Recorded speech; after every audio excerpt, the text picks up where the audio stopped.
ఈరోజు చాలామందికి మీ మనసులో ఉన్న డౌట్‌ని మేము ఒకటి క్లారిఫై చేయబోతున్నామండి. అంటే చాలామంది మెయిల్స్ పెడుతూ ఈ డౌట్ క్లారిఫై చేయండి అనేసి.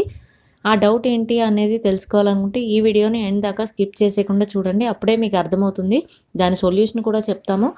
అర్థం చేసుకోండి. చాలామంది ఏమడుగుతున్నారంటే మగవారు ఈ మధ్య కాలంలో మా వైఫ్ మాతోటి కలవడానికి పెద్దగా ఇష్టపడటం లేదు. చాలా మేము ఎన్ని సార్లు రిక్వెస్ట్ చేసినా కూడా ఇంటర్‌కోర్స్ గురించి, సెక్స్ గురించి వారు మా దగ్గరికి రావటానికి ఇష్టపడటం లేదు.